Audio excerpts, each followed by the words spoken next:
Hello, everyone, and welcome to episode number 17, the final installment of the Supercross portion of the 2026 Unsung Heroes. I am Trey Stire, your host. Thank you so much for tuning in.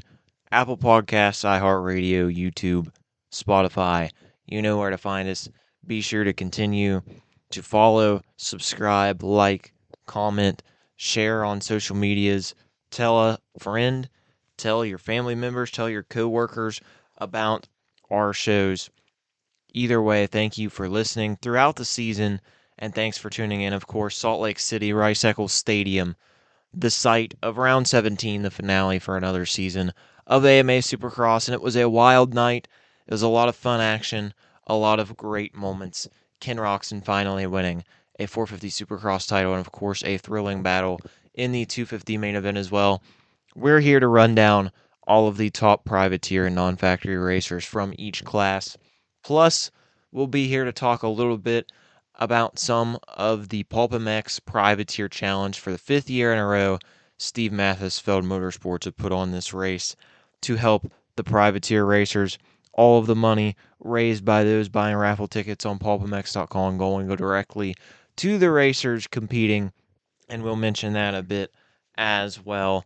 Thanks for tuning in, and without further ado, let's get into this week's episode. Thanks for tuning in, everybody. We are going to kick things off by talking about the PulpMX LCQ Challenge.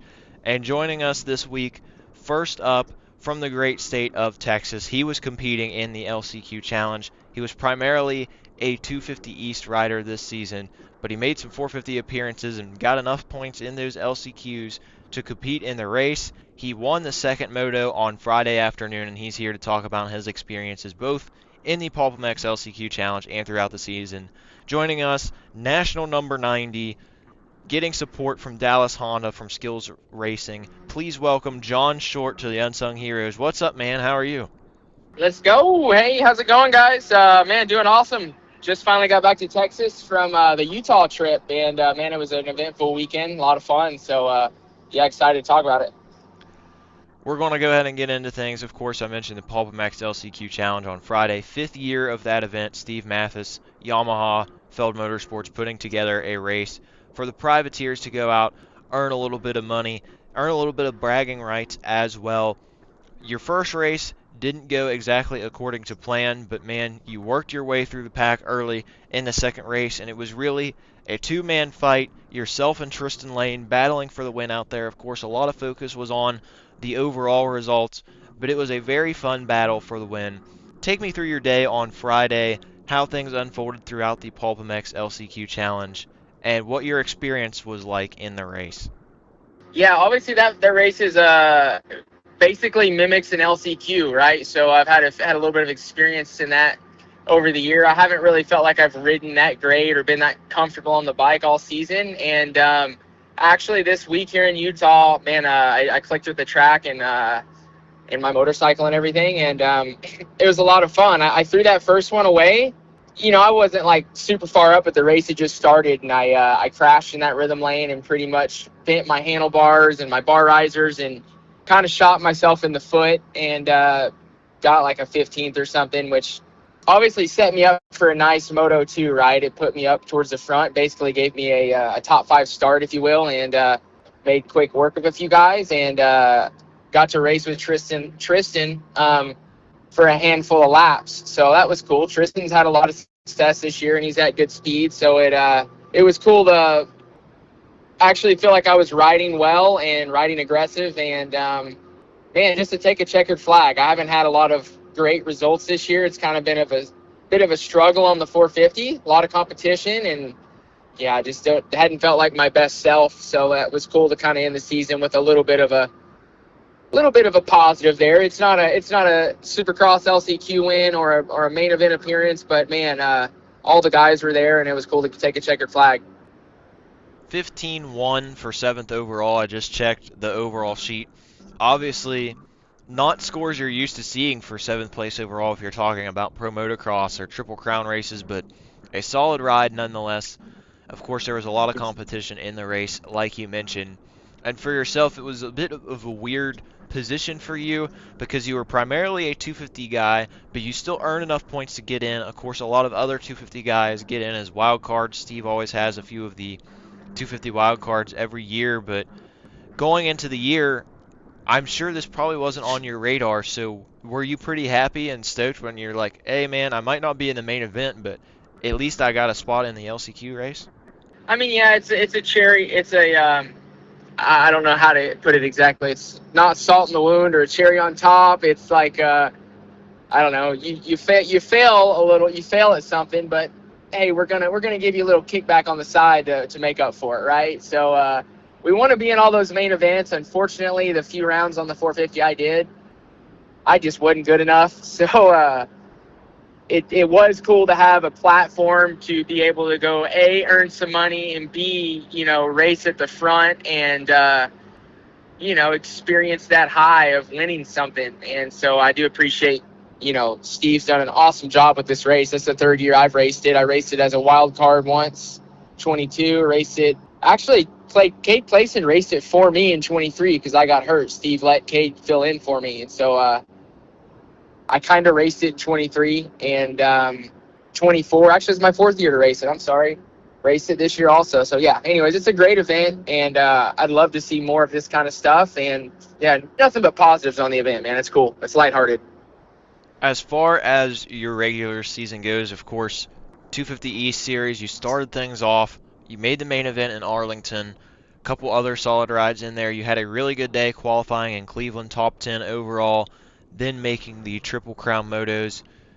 I don't want to toot my own horn a little bit, but it seems like, man, when I'm at the races, it seems like your performance does well. I remember Budds Creek last year. I'm like, hey, man, you're right there close to a national number, and you snuck in there, got number 90. You were 2 for 2 in the races I was at, but all joking aside, you had some solid rides in the 250 East Series. Of course, there was a lot of competition in that class from factory guys to a bunch of really solid and strong non-factory and privateer guys. Overall, how would you rate your season in the 250 East division, and what positives can you take away from it? Man, to be honest, I'll rate it about a 4 or 10. I've had better seasons in the past, but yeah, I think with the preparation I had coming in, which was minimal with some injuries, and we built that funny story. We built that 250F. Merge Racing did the engine. Clint Stapes did the suspension. That bike got put together Thursday night before press day, and I swung my leg over 250 for the first time in a couple years Friday on press day. So that's kind of where we were at prep wise. So I was pleased to put it in a couple mains early. I never felt that great in the main. I actually felt okay in Dallas in the main. I was pushing towards the top 15 and crashed, but ultimately all my main events were dismal. But I did feel like towards the end of that series there, I had some good speed. I had some good speed in Indy and Detroit, and honestly missed out on a few mains just on lack of execution on the first lap. I had a few fifth place in some LCQs, and it's tough when you feel like you're better than you are, but that's just where I was at. Some of those races I just didn't qualify, didn't execute, wasn't good enough. So, but definitely Cleveland was cool for me to kind of prove to myself that, yeah, I still can ride a dirt bike pretty dang good. Fourth overall the first qualifying session and seventh combined out of both sessions. So that was a career best, and kind of just put a little air in my chest and gave me a little confidence moving forward. You actually mentioned Indianapolis, and that's something that I forgot about. I remember press day seeing clips of the Indianapolis Colts mascot Blue was running around with you guys. That's something I didn't get to talk to you about earlier in the season. How did that come about? Were you the one wearing the Colts mascot suit, or who was taking a spin on your bike? Because that was a pretty funny social media clip there. I'm not at liberty to discuss this, but I think if I remember right, how it went down was Big Blue just walked over, stole my bike, and started hitting jumps. I didn't know Blue could ride like that, but he's pretty dang good. That wouldn't surprise me. He's a character, man. Blue's always entertaining to watch. He's a fun guy for sure. Now, of course, we're going into the outdoor season, and last year you scored some points outdoors. As I mentioned, you earned that national number at the end of the year. Do we plan on seeing the number 90 at some of these nationals this summer? Full calendar, maybe some of the rounds? What do we got in store for the summer? Man, I tell you, my heart that's not realistically what we're gonna do, unless I got a phone call and someone needed to fill in or something. But ultimately, I'd like to hit the last few or a couple in the middle there, like a Millville and Budds Creek and Unadilla. Some of my favorite rounds. I don't really have the budget with my current program to do all of them, but I'm for sure going to get my feet dirty and get out there and try and build off where I finished last season. I didn't race outdoors for after 20. I didn't race until 24, and that was a rough year. So I finally kind of got the wheels back on the track at the end of last season, and definitely want to try and carry that on and get a few good races in under my belt. But we won't be at all of them, like I said, unless we get a phone call and there's a team that needs my service, essentially. So one last question here before we conclude. You mentioned at the start of this phone call, before we started recording things, you're on your way to go help train and help teach the next generation. Talk a little bit about giving back to those future stars. Maybe there's a future guy who could be a main event winner in your training class today, but how beneficial is it for some of these pros like yourself to give back and to help benefit these racers? And how much did you have any benefits from this when you were a kid?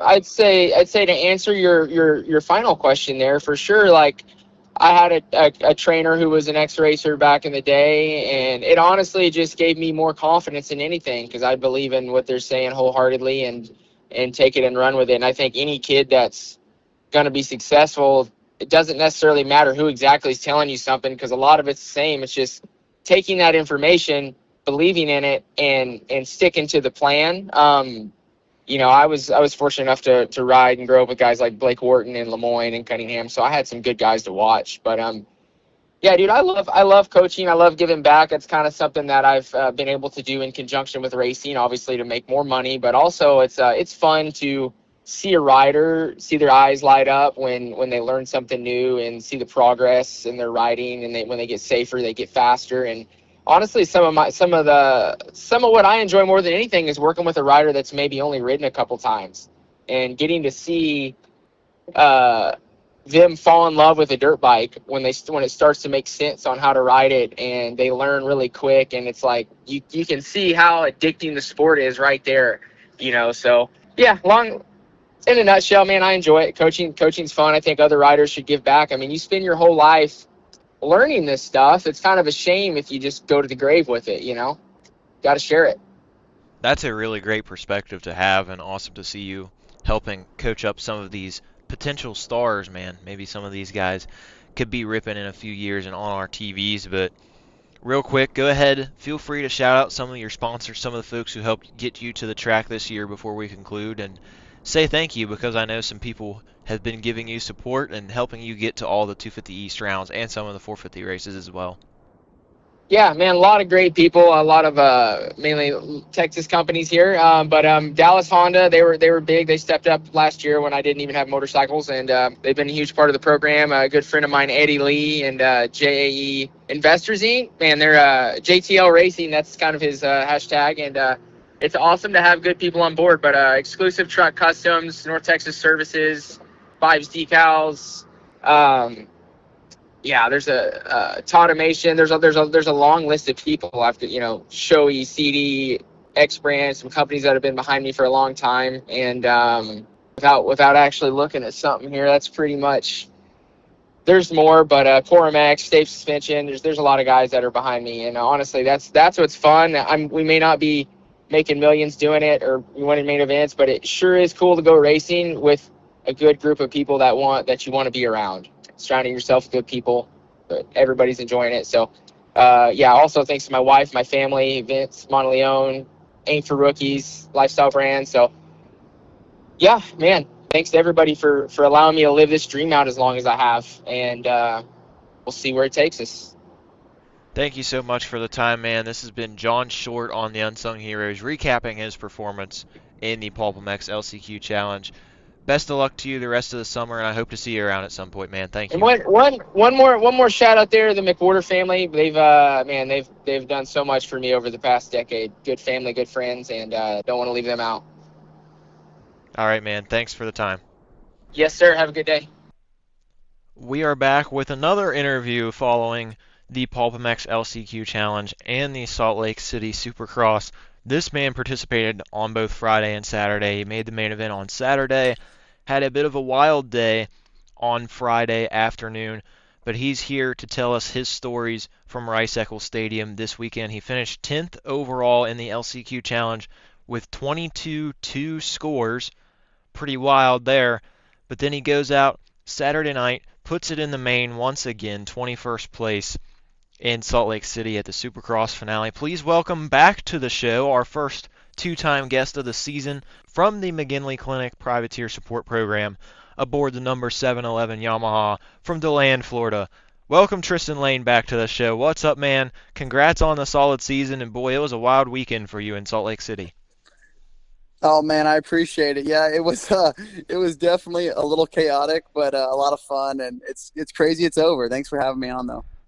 Yeah, we were just talking before we started recording it. It doesn't feel like very long ago, but at the same time, racing wise, Houston feels like a lifetime ago from all that has transpired this season. But getting into things, of course, the PulpMX LCQ Challenge on Friday, always a fun race to watch, always a fun race to see how the privateers are going to perform against each other, racing for that money. You, I believe, if I am correct, are the only guy to have participated in all five of those events. Go ahead and take me through your Friday because I know things did not start well, but you were able to rebound in the second moto. You were really fighting there for the win, and I actually talked to John Short earlier, so I had his perspective from the battle for the win in Moto 2. But take me through your day on Friday, first of all.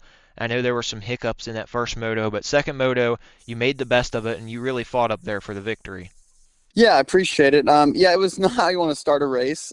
Going into the practice, they give us like an 8-minute practice after a track walk. And coincidentally, my teammate and I on the very first lap were before the whoops, there's a little rhythm section. He's rolling and I double this little tiny double before the right hander. And he kind of, we get together. I think he didn't see me come in there. And long story short, his wheel ended up smashing into my radiator. And I didn't think anything of it. I just was like, crap, get going so I can finish the practice and learn the track.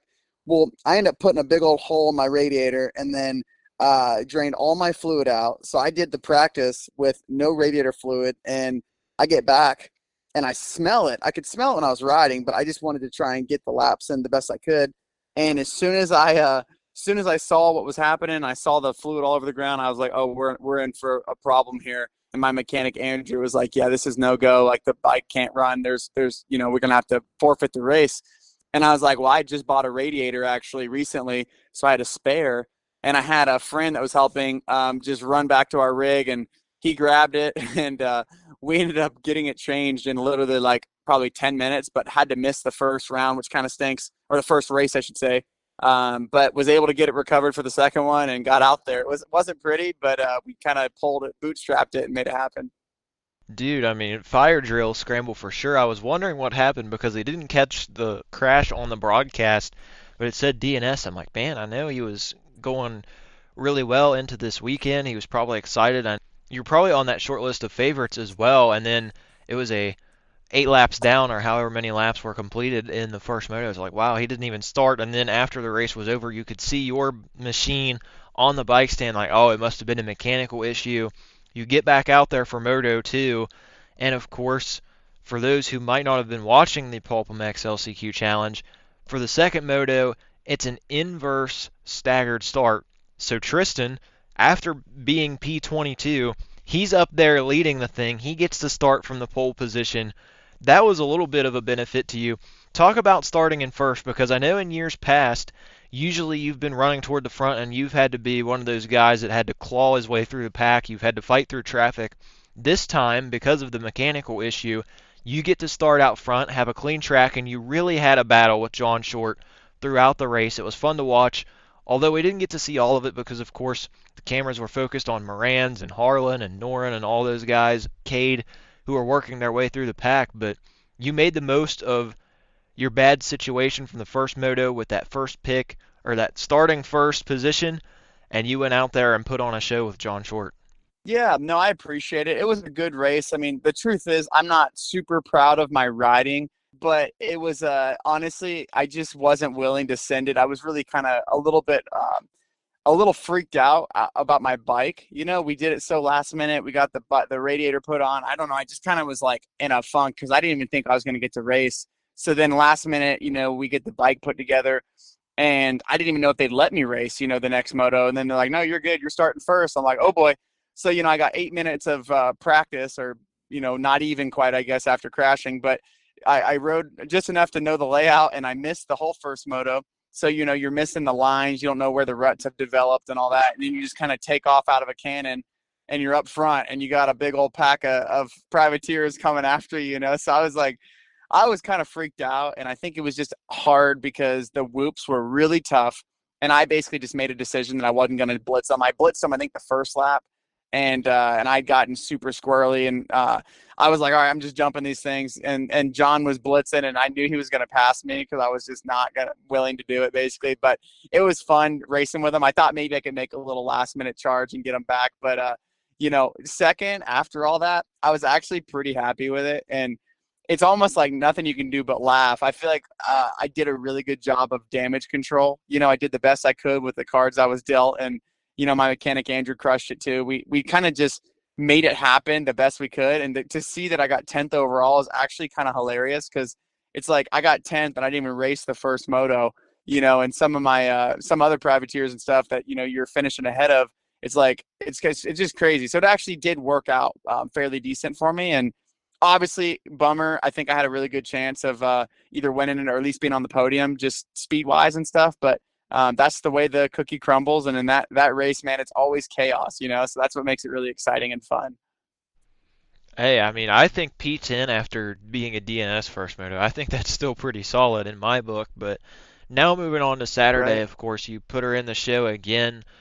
A lot of people, you know, focused on the title fight, but all of you guys still scrapping along, and it seemed like the LCQ, it seemed like pretty much all of you guys who were in the actual LCQ Saturday night were the ones on the race Friday as well. You had Harlan was in there, Cade was in there, Moran's. It was like a repeat a little bit, maybe a little less 250 guys. Of course, they were in their own division, but a lot of the same faces. You get the job done, put it in the main event, take it through Saturday as well. And I know you didn't get quite as much time on the track as some of those other folks did, so maybe you were playing a little bit of catch up compared to your fellow privateers. But how did your Saturday go? And take me through that day as well, and then progressing into the main event. Yeah, it was overall a really solid race day for me. You know, last round of the season, something that's easily overlooked is that we're all tired, right? At least I can speak for myself. I'm beat up. My body needs a break. You know, my mind, it's been a lot of weeks and months, you know, grinding and trying to stay sharp. And I wanted to end the season off on a good note. So really wanted to get in that main event. I've been riding well. But, you know, Friday with all the chaos that happened on the pulp race, I was like, man, I was struggling with the whoops. And I was like, man, this is just going to be one of those days where I hope I can, you know, make some progress and just progress a little bit. Well, anyways, in qualifying, I felt really good in the second qualifier. I ended up qualifying 22nd overall, I believe, and that was pretty solid for me. And I actually was fastest in the whoops in my segment. And then even out of the 450A practice before me, I was 10th overall, I believe, in the whoop segment. So even like faster than Hunter, which I thought was pretty impressive because, you know, we get a beat up track after those guys, and I was still able to really do solid.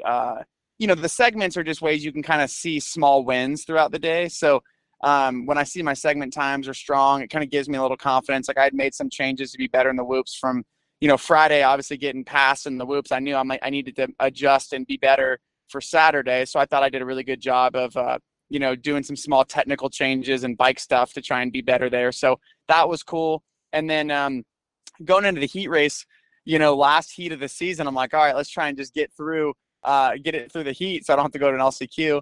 Had an okay start, not great. Actually made a pass on Colt Nichols, which was pretty cool, and was battling him a little bit there and had some good company behind me, and straight up just got tight. Felt really tight in my heat, and a couple of guys passed me, and I think I ended up like maybe 13th or 12th or something. I don't know, but didn't make it straight through. And you know, honestly, the elevation, I think the altitude affects me a little bit. Being from Florida, it was tough. Like I just feel like I'm getting winded pretty easily, and I'm sure I'm not the only one, of course, but I noticed it a lot, and I was like, okay, I'm just gonna regroup for the LCQ and try and get a good start. And I've been working so hard this season to get better at my starting technique. It's just such an important aspect of the race, and any start that anytime I've started up front, I've made the main pretty much or won the LCQ. So I knew I started second. I got a really good jump. I was actually next to Bogle and Chisholm, and I was like, man, I hope I can launch these guys. And I got a good jump and stayed in it. And I think I was second to Harlan, and I had a few fast guys behind me, and I ended up just running it back into second and made it through, got second in the LCQ, and made it to the main event, which was really solid. So overall, I mean, a good heat and a really strong LCQ. I'm super proud of it, and it was super stacked. The last time we talked, of course, it was after your first main event of the year. You made that Triple Crown start in Houston, but here we are, 10 main event starts this year. Your previous best was last year with 7, so you've shattered that mark. A really strong season for you, and I know a ton of the results don't jump off the page, but if you're hitting double-digit starts in a Supercross season, that is pretty impressive. It seems like the switch to Yamaha really paid off throughout the year, but talk to me a little bit about your season. I'm sure you're probably pretty happy with some of the results at different points this year. As I've mentioned, a career best number of starts, which is definitely a big boost for you and your program. How was your 2026 looking back on things, and are you satisfied with how the year went? Oh yeah, I mean, definitely my best season so far. The best I've rode. My overall level has just progressed, and as far as like the results go, it's kind of tough because I've had a lot of races where I'm in that like 16th, 17th position in the main event, and then I crashed. Like Nashville, I think I was in 16th or 17th, and on like with literally 2 laps ago, I crashed in front of the mechanics area, just slid out. It was really hard pack, and that would have been a good result. And the third main event of one of the Triple Crowns in Cleveland, I think I got 18th in that one, and just some solid top 20s that I'm proud of. Like, and again, the result doesn't nothing to write home about, but when you look at who you're beating, that's really what I think the difference is this season. Is in years past, I've gotten 15th or a 12th where you're maybe not honestly riding even as good as I am this year to get that position because you're not beating the same caliber of guys. But there's so many good riders right now, and there's so many factory bikes out there that even the privateers you're beating, every single one of them have made multiple main events or 20, 30 main events in the 450 class and had top 15 finishes, or they're riding for teams. And like, I'm a true privateer out there. I bought my own bike. I'm a realtor. I work during the week. I'm truly out there trying to do it at the highest level. So when I'm racing in a main event in the 450 class, I'm so proud of that.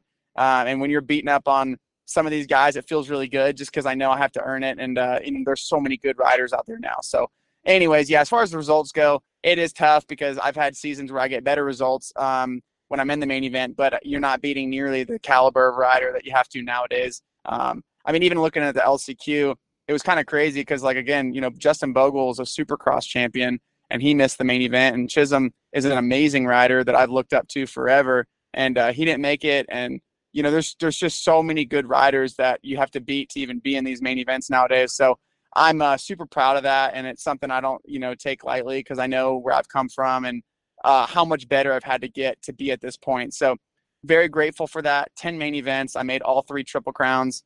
Whole shot some races, won an LCQ. I feel like I've just really stepped it up, and I'm just proud of all that. It was definitely a strong season for you. And now back to the PulpMX LCQ Challenge. As I mentioned, you've been in each of the races since the beginning in 2022. And of course, you've been on the podium before. 10th place this year, so not quite the monetary earnings from your podium year, but for you guys, I know you haven't won the race, but I know a lot was talked about to some of these other fellas that invest in their program, like Kevin Moran's won the race last year. The money helped him build a supercross track at home in Kansas.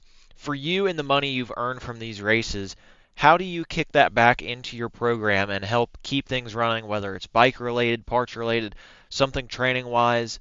How are you able to use some of this money from the PulpMX LCQ Challenge to help your program and help you continue to get better and better? Yeah, it's super helpful. I mean, Steve is a great guy, and honestly, here's the reality: is a lot of us true privateers, when you start thinking of how much money we're spending to go racing, I mean, I can't even think about it without getting sick. Probably at the amount of money I've spent this year, to fly me, my wife, my mechanic, rental cars, hotels, entry fees, two dirt bikes. I mean, it's like an insane amount of money that is required to do it, and I had a lot of awesome people step up to help me, and some help me financially too. But I mean, I pretty much bootstrapped this thing by myself with my wife. So that money can help take a little bit of that burden off. And even with a 10th place, I have no idea what I ended up getting, or what it will end up being. But even if it's $1,000, that's so helpful. That covers, maybe it helps me cover my flights for the weekend, and my mechanic, or I can tip my mechanic a nice little bonus there for all of his help, and doing the fire drill on Friday. So who knows, but it makes a big difference, and it's really cool to see the guys that podium or win, getting a big chunk of change. Because the reality is, there's, no matter how much money it is, you can spend it real quick just trying to recoup some of your losses from the season, or invest them back into training. Like, that's an awesome thing too. Is to ride Supercross, it's really expensive, and to build a track is really, really expensive. So maybe investing in next year, I love that. That's awesome. I know the year that I got third, I remember thinking, like, man, I can buy a bike with this. Like, maybe I'll go get another dirt bike. And that's something that really makes a big difference. Because, of course, as a privateer, we're always, robbing Peter to pay Paul. So, so that's awesome. Tristan Lane back on the Unsung Heroes, talking about his weekend in Salt Lake City, both in the AMA Supercross event Saturday and the PulpMX LCQ Challenge. Go ahead, give some shout outs to the people who helped you throughout the season before we conclude today. Congrats once again on your 10 main event year, and really stepping up to prove you're one of the top privateers in the series. Yeah, thank you so much. Man, there's so many people. I'm gonna forget some, but off the top of my head, first and foremost, John Ayers, the owner of the Privateer Support Program. He is such a great guy, and he's really helped me. Someone that I've known for a long time, and he's had a really successful team, and a great organization to be a part of that gives me all the tools I need to go racing and to have this kind of success. The McGinley Clinic that sponsors the team. Thank you to them as well. All my private sponsors, O'Neill, 60 helmets, EKS brand goggles, FMF, Recluse, Donald Davis, Lindsey Babcock, Russell Bonanza with the Blue Butterfly House of Nosara, Costa Rica. Pretty cool. And Airbnb sponsored me. He's a friend out of Florida, and he was a really big part of my program this year. Whitley's Heating and Air, Mark Shields with Shields Contracting. I've got all these like contractors and small businesses that have stepped up to help, which is really cool. But first and foremost, my mom's brokerage company, Lane and Associates Florida. I'm so proud to be having them as my title sponsor. I work under her as an agent, so obviously I'm biased here. But to anyone that's maybe looking to buy or sell a home in Florida, I would love to assist in that. And that's really how I've been able to, kind of fund my program, is use real estate, to kind of help offset a little bit of the expenses when I can. And during the season, when I'm not riding, I'm working. So if anyone hears this and is maybe looking, I can help them, and my mom can help you as well. So thank you to them, and all the people that cheer for me, and number one, my wife. She's a big, big part of all this. She's my logistics, my manager, my coach, my everything. So I'm really grateful. I have a lot of good people behind me. Thanks for the time once again, man. Congrats on a great season, and I'm sure we'll have you back on in the future. Absolutely. I appreciate it. We are back with the trifecta of interviews this week on the Unsung Heroes, talking about both the PulpMX LCQ Challenge on Friday and the Salt Lake City Supercross on Saturday night. Also from the McGinley Clinic Privateer Support Program, joining us for the second time this season. He talked with us after his main event appearance in Daytona, and he is back to talk about the chaos and the thrills of the LCQ Showdown. Please welcome the number 411, Scott Meshey, back to the Unsung Heroes. What's up, man? Congrats on the solid season, and welcome back to the show. Hey, man. Yeah, thanks for having me. I appreciate it very much. We're doing all right, man. We're doing all right. Dude, pumped to have made it all 17 rounds. That's a pretty big W. Yes, it is. Making it through the season healthy. A couple main events on the board there. We'll talk a little bit more about that later on. But as I mentioned, the Privateer Challenge was on Friday, of course, a very fun race to watch and a lot of fun for you guys as well. You get to mix it up with your fellow privateers, some cash on the line, probably a lot of bragging rights as well. But a solid performance from you this year in the PulpMX LCQ Challenge. 6th place overall, I believe. Take me through your day on Friday. You were very competitive, good starts as always this season, and it was a solid ride from you. Yeah, no, I mean, hey, honestly, what a cool opportunity, obviously, to be able to make a solid paycheck, an extra paycheck, I would say, for the season. And yeah, no, I mean, honestly, it's definitely cool to be able to have kind of an extra race, on a full scale Supercross track at the venue, of course, and all that. And yeah, man, I mean, it was really. It was a good day. I mean, obviously, I would have liked to have finished a little better, but I will say that the LCQ challenge always poses some interesting challenges. That's for sure. So I think that the biggest thing I would say from the day is, man, I was not expecting it to be as dusty as it was, and as somebody that has asthma, I was struggling a bit with that throughout the race. But you know what? Yeah, I mean, we definitely started off with a good start in Moto 1 and just tried to keep it consistent. Obviously, I've made mistakes before where, I pushed too hard in the first race, and because we have like zero time to, recoup from that, didn't really have a lot of energy in the second one, especially at elevation, because we're always doing these races at elevation. And yeah, man, I mean, just tried to stay consistent. You kind of have to like pick and choose your battles. Obviously, there's you want to try to fight for position, but sometimes you kind of have to just take the track as it comes, take the positions as they come. Don't force any issues too much because obviously you can force things a little too much and end up going down, and next thing you know, you're losing a couple grand. So yeah, I mean, overall, really solid. Obviously the whoops were freaking monsters, dude, and it was definitely a heck of a challenge. It's crazy. Obviously, being able to skim them while you have good energy, but man, once you start to get tired and trying to skim them, just how scary it kind of was. But yeah, dude, solid result, I'd say. It's funny you mentioned the whoops because I talked to your teammate and your buddy Tristan Lane earlier, and he was like, man, I only got to race the second moto, but he was like, I hit the whoops one lap, skimmed through them, and then I'm jumping through them the rest of the time. Talking about elevation, though, I know it seems like this year it was a little less than years past, but it seems like obviously the altitude, the elevation, always a talking point when we go to Denver and Salt Lake City. You just mentioned that you deal with asthma, so compared to a normal race, of course, elevation has effects on everybody, but for you, how much of an effect does that asthma have when you're up in the elevation, that the air is thinner? How much of a toll does that take on you physically compared to some of the other rounds? Yeah, I mean, obviously at Denver, it is definitely a struggle, and struggle is definitely the most. A struggle is the most accurate way to describe it.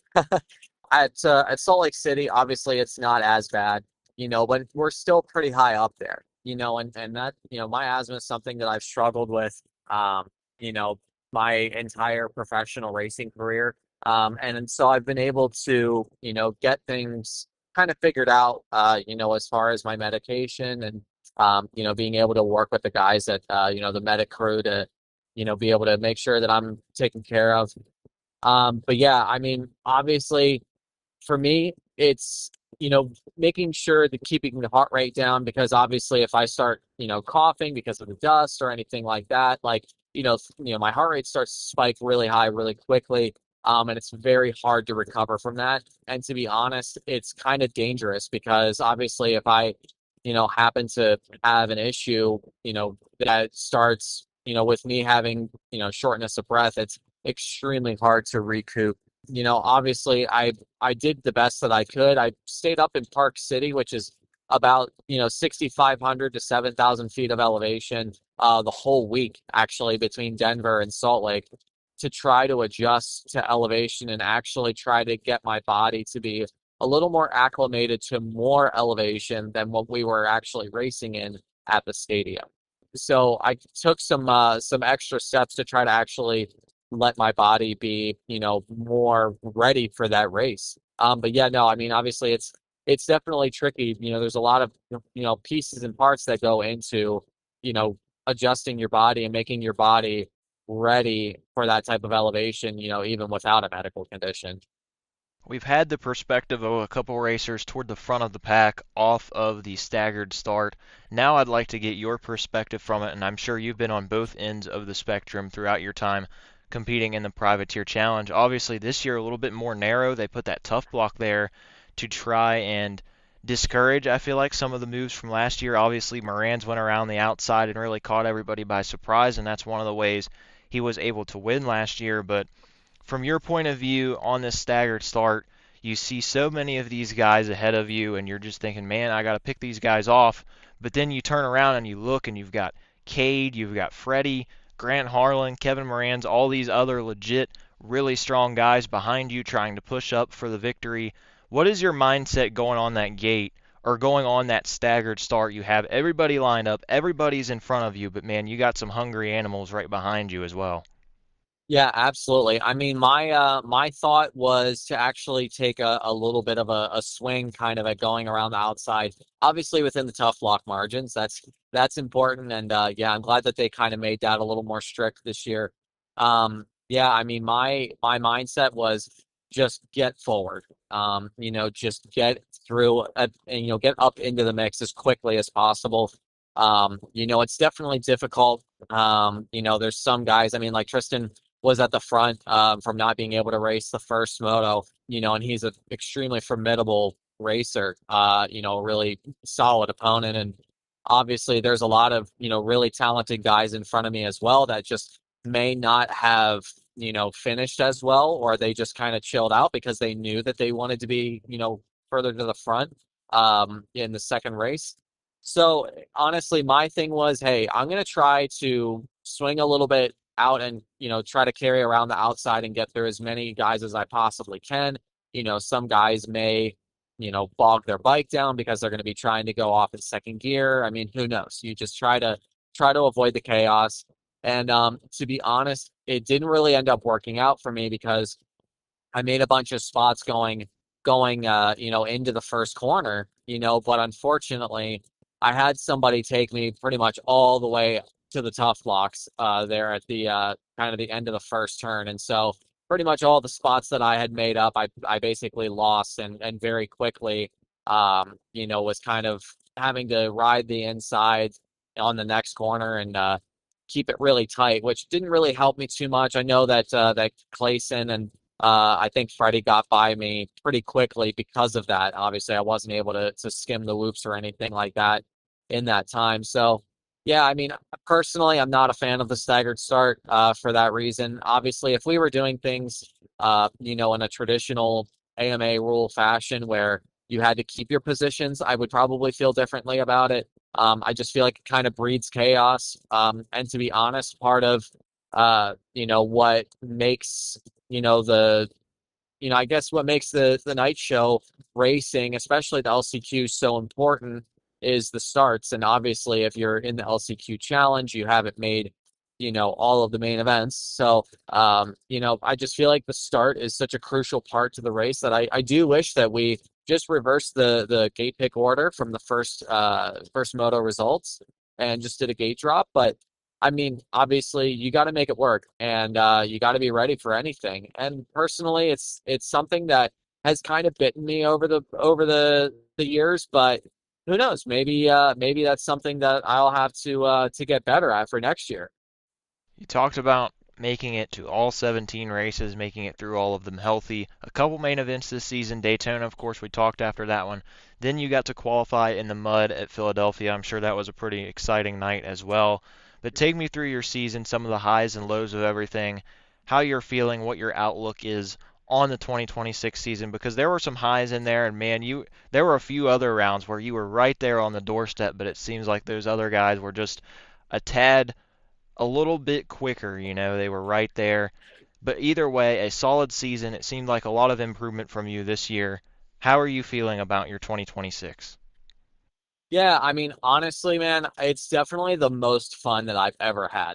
This season has just been like unreal. Obviously, the McKinley Privateer Support Program, like we just have such a solid group of dudes, and I know that we talked about that last time, but it's so true. The vibes are just unbelievably high, and we're all having a good time. Whether it's on the track, off the track, racing the rental cars to the first watch after press.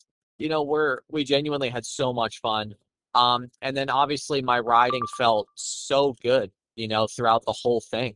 So it's really cool, obviously feeling that confident and just being able to attack the tracks as well as I was able to. Yeah, and like you said, I mean, hey, 2 main events, that's one more than last year. And I definitely feel like I earned them for sure. They were definitely not ones that were just kind of given or like a circumstance type of thing. I had to fight for them, and yeah, that's pretty awesome. So I'm super happy about that. Obviously, it's really frustrating. There's so many times that I got fifth place in the LCQ or sixth place in the LCQ and just been right there. To be honest, I'd be really curious to know what my average LCQ finish was from this year, because I'd be willing to bet that it's very, very close to almost making the main event every time. I know that I think that Seattle was I think the first time that I got fifth in the LCQ this year. Obviously, I was in position at Anaheim too, so early on I knew where I could be, and it just kind of grew with confidence. And as I went throughout the year and just continued to put myself in that position more and more, I gained more confidence. And I think that that's super important because I really started to truly believe that I had it, and I was kind of getting disappointed when I didn't get it, instead of just being like, man, I was like being, super pumped that I was super close. I was almost a little frustrated because I know where I can be. But obviously still super thankful to make every single race in the series. Coming away healthy is huge. It's 2 years in a row of the full 17 round series coming away in one piece. And that does a really good number for your confidence. And obviously just being able to keep your skill, growing and moving forward without shaking your confidence. So I think there's a lot of awesome takeaways from that. Um, Obviously, I mean, like you said, there was times that I had the main event in my hands, and Freddie got me a couple times. There was Nashville and Indy that Freddie got me, man. So hey, I mean, he's Fast Freddie. He earns the name for a reason. So I just got to be faster. Got to be faster than Fast Freddie. So that's just something to keep in mind going into next year. Is areas that I struggled in. I have been able to really take a close look at those and, look at those specific sectors and, the kind of obstacles that I struggle with a little bit more that I'm going to work on more going into next year. And yeah, obviously there were so many times that I was so close in the position and, not necessarily, going down or like overriding, just, being, edged out a little bit. Or in the Cleveland LCQ, unfortunately, I just hit a kicker on a jump, and it just took me wrong. And obviously there was nothing I could do. I totally had it in the bag, but obviously that just creates a lot of confidence as well going into next year. I had a front row seat for that one, unfortunately, up in the press box, and oh no, he's flying, cartwheeling over the bars. But I actually did check your LCQ average.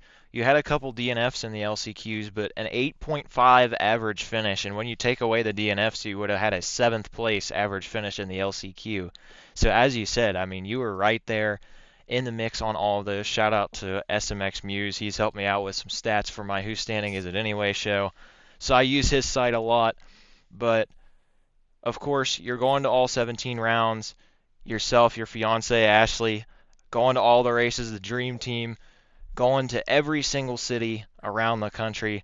Any really fun travel stories or funny encounters throughout the year? Because I know you're going to all these rounds: California, Texas, Florida, Pennsylvania, all around the United States. There's got to be some pretty funny travel stories in there from this season. Yeah, I mean, honestly, I would say that the rental cars they definitely got some exercise, that's for sure. I think probably one of the best stories from this year was after press at Arlington. We went to First Watch for breakfast. Me and Zach Williams and Tristan Lane and their mechanics, and of course Ashley. And we kind of joked, and we were like, oh yeah, we're gonna race to the First Watch. Well, we got in our rental cars, and it actually did turn into a quite literal race. And yeah, there was a little bit of e-brake action going into the lights. There was a lot of horns going, and it was genuinely such a good time. And honestly, we were laughing so hard about it. It was genuinely a lot of fun. And I think that's kind of the biggest takeaway would be the rental car race to First Watch at Arlington. That was probably the most fun. Obviously just being able to be the boys away from the track is pretty sweet. And then yeah, I would say that staying in Park City the week of Salt Lake was just super awesome. We all shared an Airbnb, and yeah, I brought my Xbox with me, and we were doing some bracket racing on MX Reflex. And man, I feel like every single guy that's racing has played that at some point and just totally gets it. And yeah, we were having a lot of late nights screaming at the TV as we were all racing and taking each other out. And yeah, it was just really amazing, man. Man, that's probably what I'm going to do tonight, actually. I think we're going to play Reflex tonight on a PC with the boys. I'm still playing that game. Here we are. That game's like 17 years old, and we're still playing it. But one last question for you. Of course, I see these podcast clips. You're with Exhibit Reels. You're doing some of these other shows, dabbling in a little bit of podcasting and all of that stuff along with your racing. Talk a little bit about hopping into that sort of things, because I was kind of in those shoes last summer when I started my own show. But talk a little bit about giving your perspectives, because some of us that talk about the sport, of course, we can go to these races, but we don't ride, we don't have that actual perspective of being out there. Meanwhile, you're racing every single weekend. You know what it takes to compete around these guys, to qualify for main events. You see their speed, their talent firsthand. What has it been like giving some of this insight on some of these shows? Well, I will say it's a lot of fun. Honestly, I really enjoy obviously being able to give, like real feedback on what was happening with the track. I mean, there's so many small things that people don't realize, and it's really cool to be able to share, the realities, even the harsh realities of our sport and the track. And what we may be able to talk about on the broadcast, and what might be happening, but being able to give full blown perspective on what the track was like, what a mindset of a current racer is like.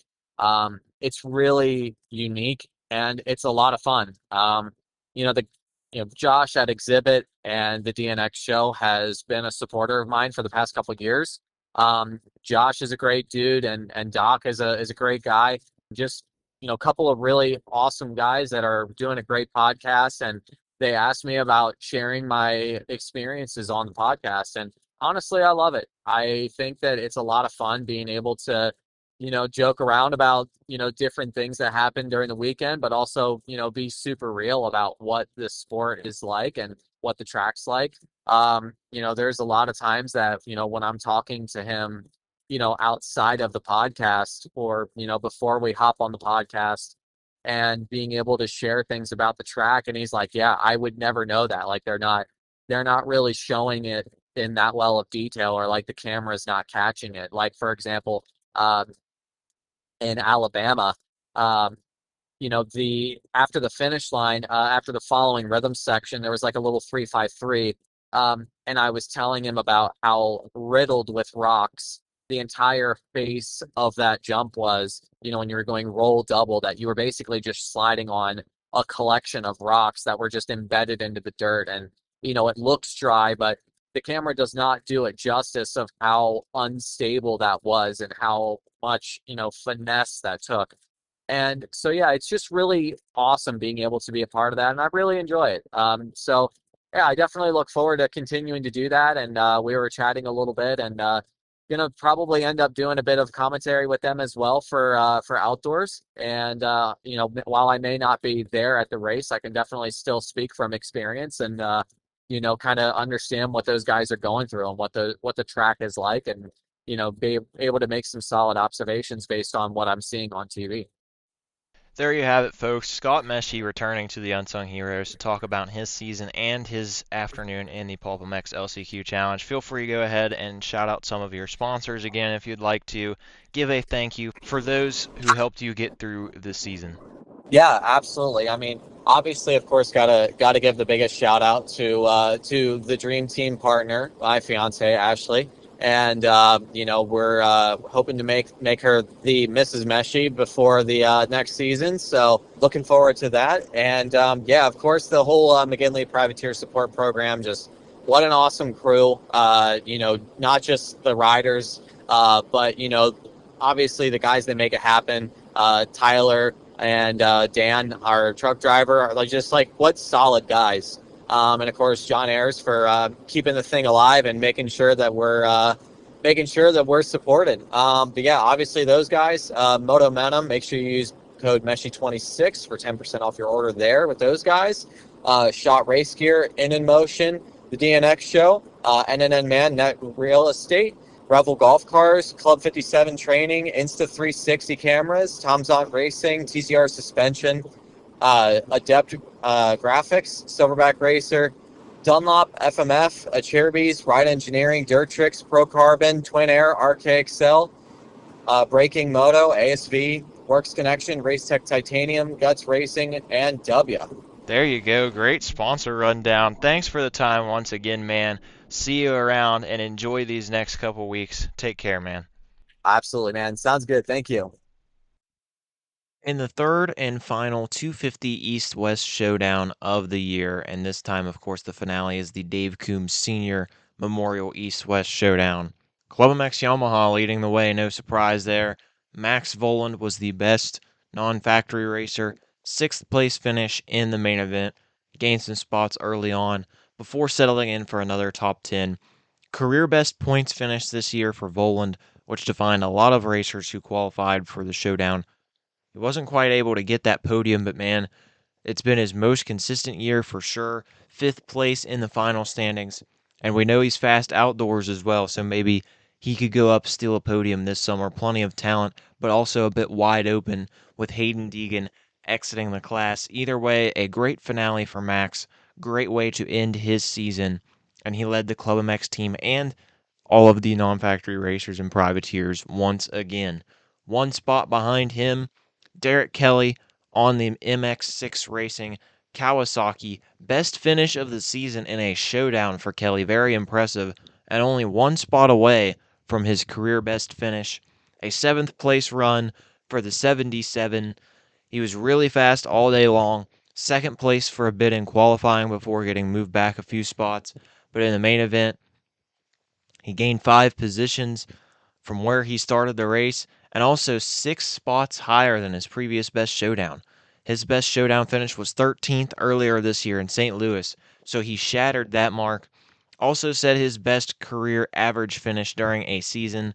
11.6 was Derek's average in the 2026 season, just a tad better than his 11.9 mark in 2022. Great year for Derek, and he led the way for the MX6 crew. And then just behind him, another one of the Club MX Yamaha boys, Hunter Yoder, securing his best points finish, the best points finish of his career, 6th place in the 250 West standings, 8th place in the Salt Lake City main event, his best showdown result as well. He ended the year with an 8th place run. He started the year with an 8th place run. Hunter Yoder, really solid all year long. Of course, he started the year a little bit injured with that knee issue, but he continued to grind. He continued to chip away. Plenty of great results and a career best points finish for Hunter Yoder. Solid year from the number 60. 10th place finish. If you're tired of hearing about career best in points or as a normal finish, you're going to be pretty tired because Henry Miller set his best career points finish as well. Another one of the MX6 Racing Kawasaki boys, 10th place to end the year. He ended up 7th in the 250 East standings. He was 8th last year, one spot higher, continuing to climb. Also, 5th top 10 of the year, a career mark in that regard as well. Henry was fantastic this season. Only one hiccup, missing the main event at the Triple Crown in Indy. But other than that, of course, career best 5th place run in Detroit, and we had him on the show earlier this year to talk about it. He has been leading the charge most of the time for the MX6 Racing team. Of course, Derek Kelly ahead of him on Saturday night. Man, a double top 10 to end the year in a showdown, no less. A great performance to end the first Supercross season for the team. Henry Miller, once again, career best points finish. Congrats to him. 11th place just behind Lux Turner on the Toyota Redlands Bar X Yamaha. Lux concluding his first year with that Bar X crew. Of course, the last couple weeks, he's really been on fire. Qualifying well, 3rd place in the West Division in qualifying. He was consistently ahead of factory racers throughout the day. 11th place in the main, just shy of that top 10, but he did crack the top 10 in points, 10th to be exact. 2nd year in a row, Lux has been inside the top 10 in 250 West points. And he qualified for all 10 250 West main events. A lot of guys weren't able to accomplish that. So for Lux, who also started the year a little bit injured from that wrist injury, that big crash at the AUS-X Open in November, he was 10 for 10. So good year for Lux, despite starting the year a little bit behind some of his fellow competitors. 13th position, representing the Partzilla Blaster PRMX Rocket Kawasaki team. Luke Clout, of course, the Australian, was a little bit of a late addition to the team, but he progressed through the field in the main event. 13th place. He had a lot of 13ths in the main as well. I believe 3 times this season he finished 13th, including 2 in a row a little bit earlier in the season. But he gained 8 spots after taking the green flag, and he just snuck into the main. He had a close battle there with Gavin Towers in the 250 East heat race. Clout made it in. Towers was on the outside looking in, although Gavin would get through the LCQ. But Luke ending the year with a 13th place finish. Not sure what's going to be happening with the PRMX 250 team outdoors. Jack Chambers hopefully will be returning at some point, of course. He ended up injured with a broken wrist after Anaheim won. Maybe we will get to see Jack back in action soon. But other than that, not quite sure what the PRMX boys are going to do 250-wise this summer. Luke Clout top 15, though, to end the year in Salt Lake City. One spot behind him, another one of the Bar X Yamaha guys, Parker Ross. Of course, Parker's 2nd year with Bar X in total, but his first season of Supercross since he spent Supercross with the SLR Honda team last year. 14th place finish, 9th in points. A lot more consistency this year, which you come to expect from a sophomore racer. But Parker, solid year, continuing to build, continuing to grow. And speaking of SLR Honda, his former team, Justin Rod Bell, putting the SLR crew into the main event for the showdown. First showdown for Rod Bell. Summer of Rod Bell may be starting a little bit early. Perhaps he benefited from a little early track time on Friday. He was one of the wild card racers in the LCQ Challenge event, and he was the best 250 out of the wild card guys.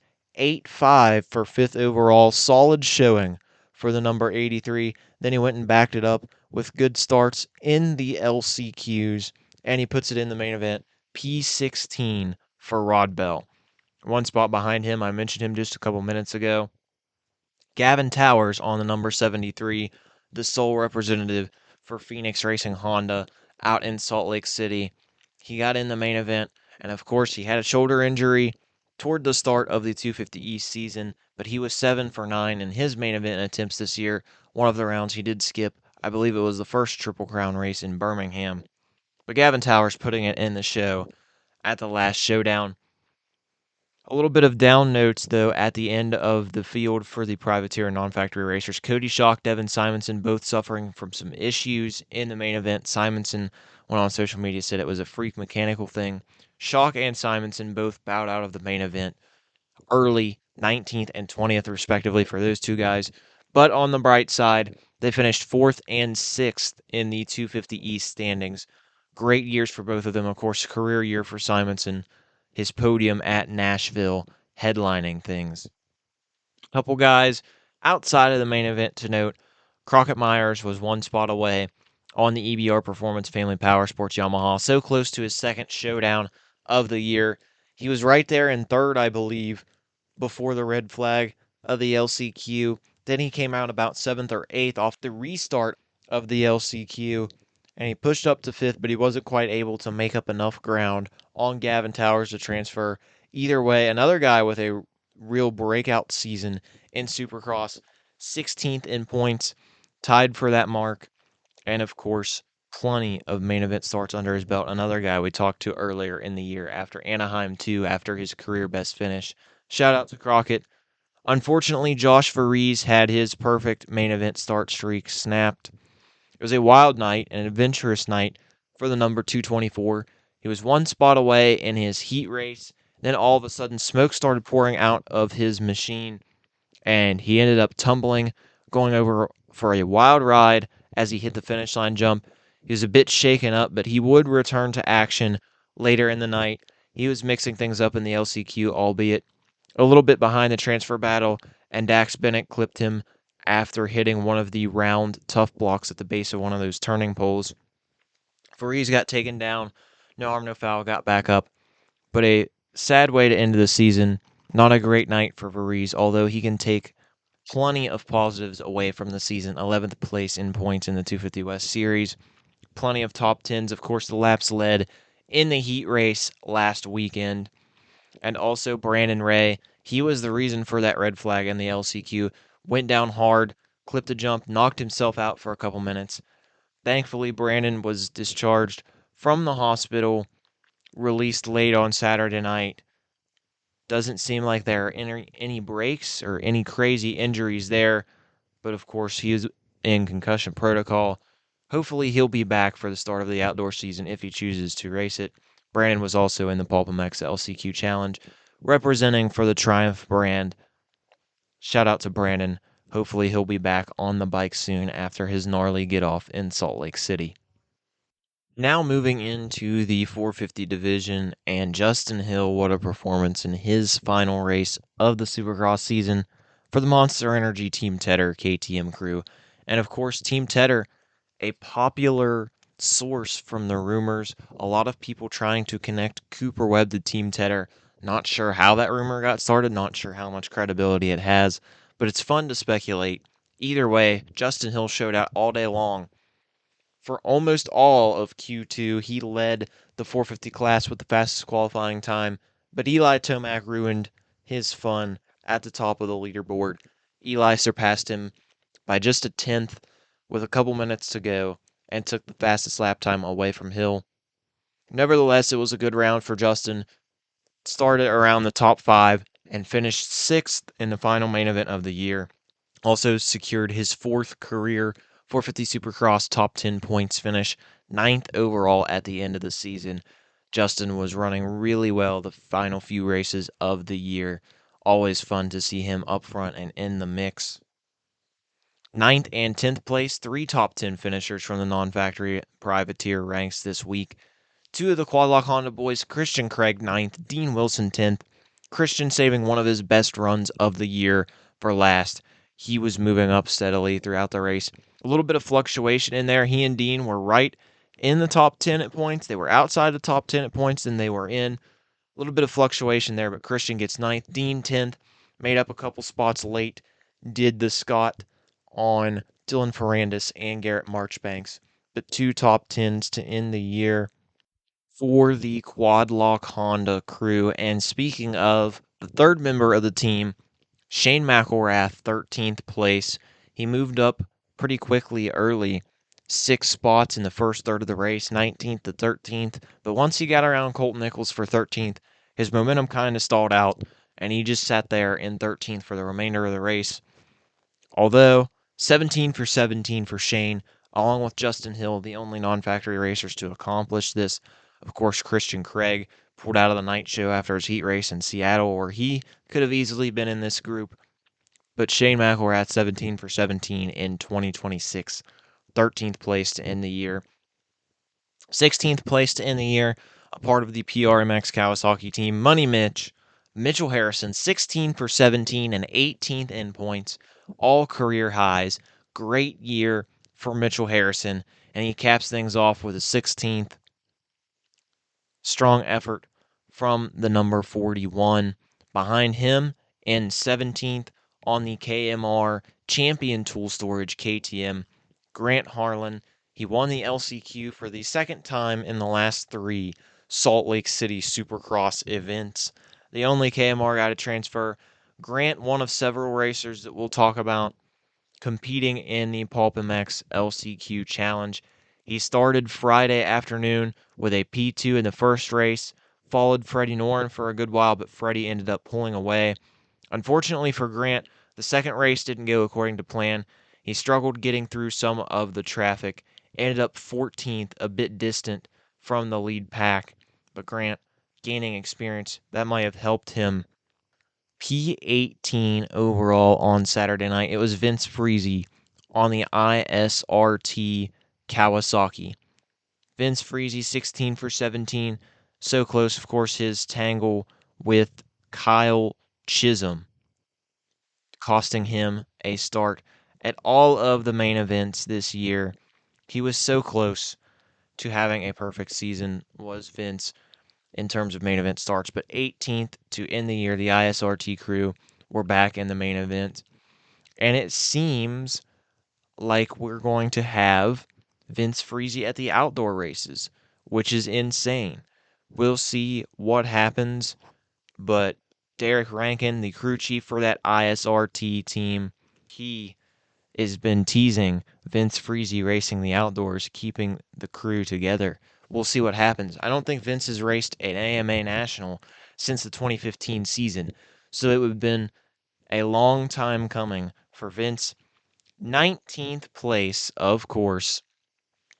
One of the talks of the weekend, one of the big topics of the weekend was Cade Clayson on the PRMX Kawasaki. And of course, Cade Clayson retiring, stepping away from Supercross and motocross. Shout out to Cade for his career. He ended things with 71 career main events after qualifying on Saturday night, and Cade was the winner of the PulpMX LCQ Challenge. P4 in the first moto, solid ride. Then he charged through the field to claim the overall victory. Cade Clayson, your winner. Actually, I said Grant Harlan was second in the first moto. Cade Clayson was second in the first moto. 2-4 for Cade to score the overall win. He's the first guy from the PRMX team to get the victory, the fifth winner in 5 different events of the PulpMX LCQ Challenge, then 19th in the main event on Saturday night. Congratulations on the career, Cade, and hopefully we'll see him around the industry. 20th place on the Heartbeat Hot Sauce Nano Extreme Yamaha, powered by Ty Lube. It's Cole Thompson, the Canadian. He made his first appearance in the LCQ Challenge and was solid, albeit a little bit off the first pack. 5-6 for fourth for Cole. Then he puts it in the main event in the 450 class on Saturday night. 20th place finish for the Ontario native. Cole Thompson was running here, there, and everywhere this year during Supercross. He ends the year with a main event start, as did Tristan Lane in 21st. Mechanical issues plagued him during the first race of the PulpMX LCQ Challenge, but he did get second in the second moto.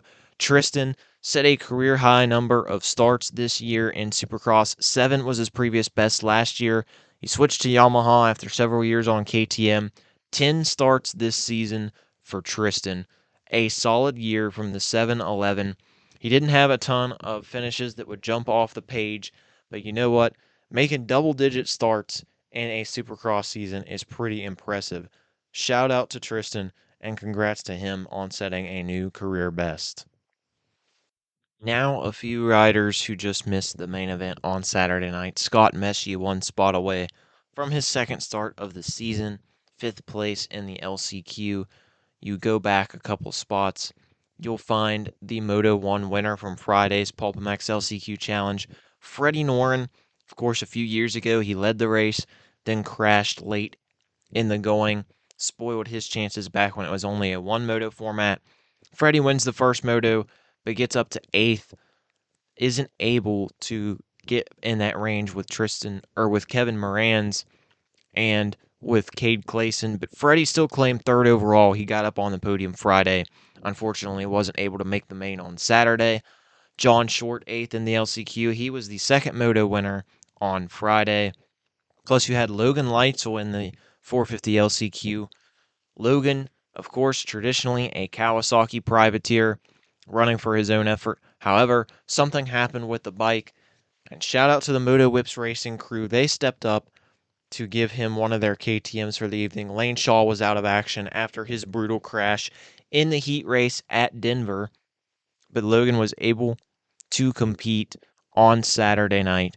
And that's 2 out of the last 4 rounds where somebody has had to borrow a bike. Of course, we talked about it a few weeks ago. Preston Taylor lent his 250 to Ryder Floyd from Tyloo Honda Racing after his bike was having issues on press day. And then, like we mentioned Saturday, Logan Leitzel getting some help from the Moto Whips crew. Great sportsmanship, and great to see Logan on the gate, although he was on a bit of a different machine, probably a lot to learn in a single day for the number 208. Thank you so much, everybody, for listening along this year on the Unsung Heroes. Of course, as I mentioned, we will be back for the Pro Motocross Championship and the Super Motocross World Championship playoffs later in the season. Thank you also to John Short, Tristan Lane, and Scott Meshey for their appearances on the show this week, talking about the Salt Lake City Supercross, as well as their time in the PulpMX LCQ Challenge. Go follow all of their journeys. We hope you've enjoyed learning about the different privateer and underdog racers throughout the season. Be sure to stick around through the rest of the year. Thank you so much for tuning in. Enjoy this couple week break, and we'll see you after the first round of Pro Motocross at Fox Raceway. Thank you, everybody.